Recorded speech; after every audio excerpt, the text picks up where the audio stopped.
सोचिए आप प्लेन में सफ़र कर रहे हो और आपका प्लेन अचानक से कुछ आतंकवादी जो है वो हाईजैक कर लें। इससे पहले कि कुछ समझ में आए, उससे पहले ही वो आतंकवादी जो है वो प्लेन को दुनिया की सबसे ऊंची इमारत में क्रैश कर देते हैं और फिर सब खत्म। जी हाँ, मैं बात कर रहा हूँ सितंबर 2001 को अमेरिका की वर्ल्ड ट्रेड सेंटर पर होने वाले सुसाइड अटैक की। नमस्कार दोस्तों, मैं आपका दोस्त फिर से लेके आ गया हूँ आपके लिए एक और नया वीडियो। दोस्तों 11 सितंबर 2001 को मंगलवार का दिन था, जिस दिन दुनिया का सबसे सुसाइड अटैक हुआ था। कुछ चरमपंथियों ने दो अमेरिकी यात्री विमानों को न्यूयॉर्क स्थित वर्ल्ड टावर की दो गगनचुंबी इमारतों से टकराया था। इस हादसे में हजारों लोगों की मौत हुई थी। इस हादसे से न केवल अमेरिका बल्कि पूरी दुनिया दहल गई थी और तब से इसे दुनिया के सबसे खौफनाक हादसों में गिना जाता है। दोस्तों ईस्ट अमेरिका में उस दिन 4 यात्री विमानों को कुछ सुसाइड अटैकर्स ने हाईजैक कर लिया था।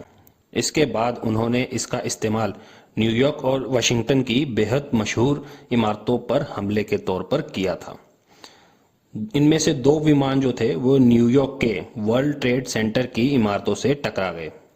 दोस्तों इसमें से जो पहला विमान जो था वो वहां के टाइम के हिसाब से 8:46 में नॉर्थ टावर से टकराया। फिर दूसरा जो विमान था वो 9:03 पर साउथ टावर से टकराया। इस हादसे में दोनों इमारतों में आग लग गई थी। ऊपर की मंजिलों में लोग फंस गए थे और पूरा जो शहर था वो धुएं से भर गया था। 2 घंटों के अंदर 110 मंजिली इमारत जो थी वो पूरी तरह से मलबे में तब्दील हो गई।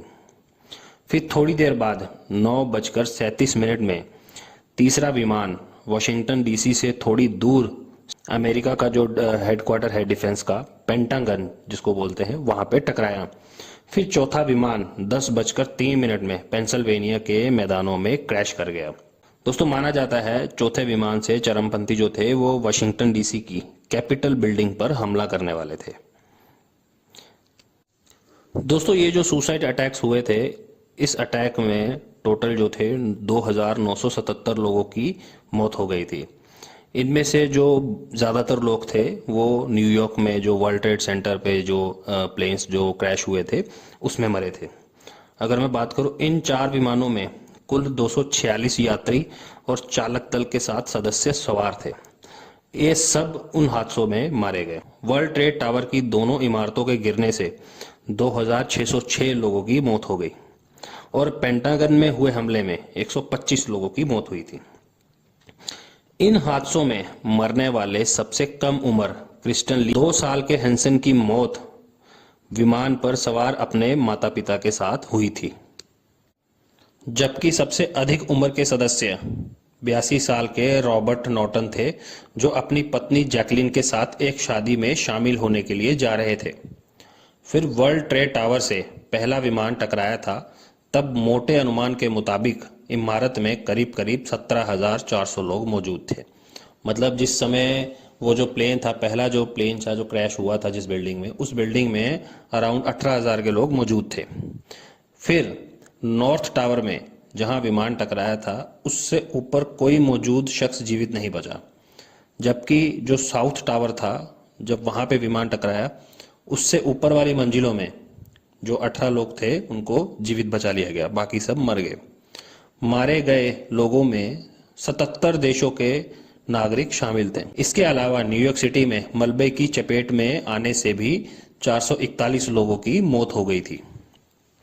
इस हमले में हजारों लोग घायल हुए थे या फिर बाद में बीमार हो गए। इनमें फायर ब्रिगेड वाले भी शामिल थे। दोस्तों ये जो हमला था वो इस्लामिस्ट एक्सट्रीमिस्ट एक ग्रुप था, अल-कायदा, उसने अफगानिस्तान से ये सारे हमले जो थे वो प्लान किए थे। अल-कायदा का प्रमुख ओसामा बिन लादेन ने मुस्लिम देशों में छिड़े संघर्ष के लिए अमेरिका और उसके जो साथ वाले जो देश हैं उनको जिम्मेदार ठहराया था।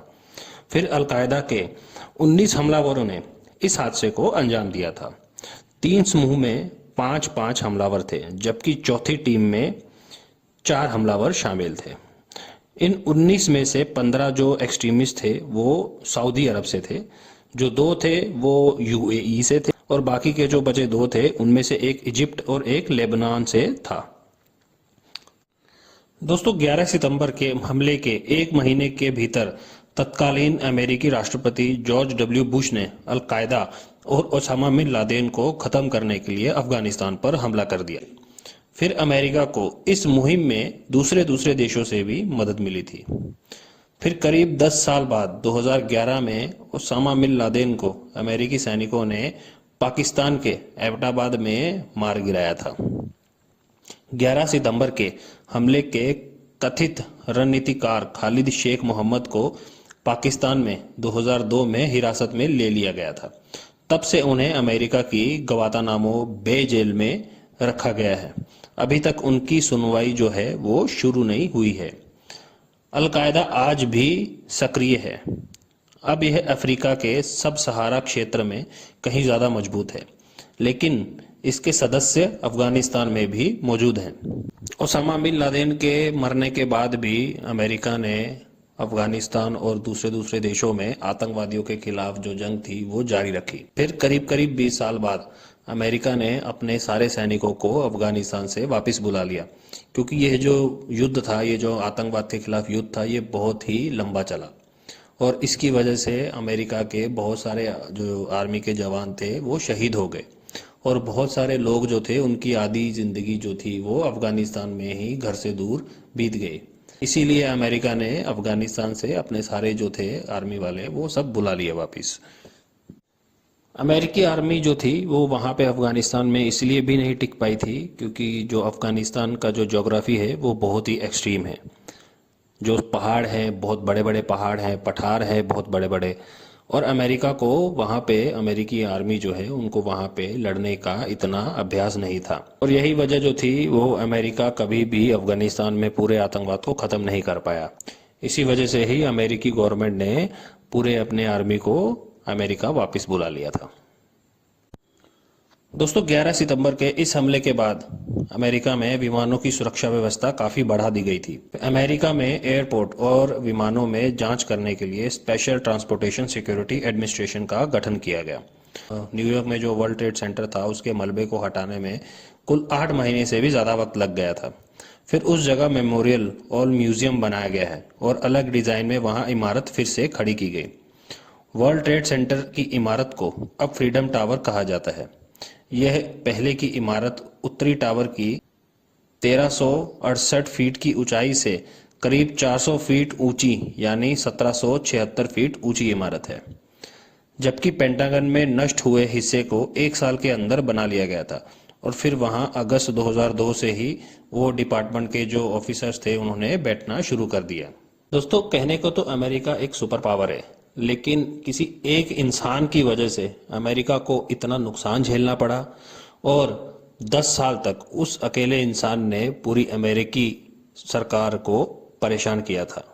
दोस्तों इस हमले से अमेरिका को आर्थिक भी नुकसान हुआ था, क्योंकि जिस बिल्डिंग्स पे नुकसान हुआ था न्यूयॉर्क की, वो बिल्डिंग बहुत ही मेन थी अमेरिका के लिए। इस हमले की वजह से 11 सितंबर से लेके 17 सितंबर तक अमेरिकी शेयर बाजार और नैस्डैक ये बंद रहे थे और जिस दिन शेयर बाजार खुला था उस दिन सीधा 7% गिर गया था और ये रिकॉर्ड था कि कभी भी एक दिन में 7% शेयर बाजार नहीं गिरा था अमेरिका का। और फिर ये शेयर बाजार हफ्ते के अंत तक गिरते गिरते 14% तक गिर गया था, जो तब की इतिहास की एक सप्ताह में सबसे बड़ी गिरावट थी। अमेरिकी शेयर बाजार ने उस एक सप्ताह में करीब 14 खरब डॉलर जो थे वो खो दिए थे, लॉस कर दिए थे। और अभी के समय में अगर उसकी कीमत की बात करूं तो 1.98 ट्रिलियन डॉलर जो थे वो बर्बाद हो गए थे। तो आप सोचो किसी एक इंसान ने ये पूरा षड्यंत्र रचा, उसने आगे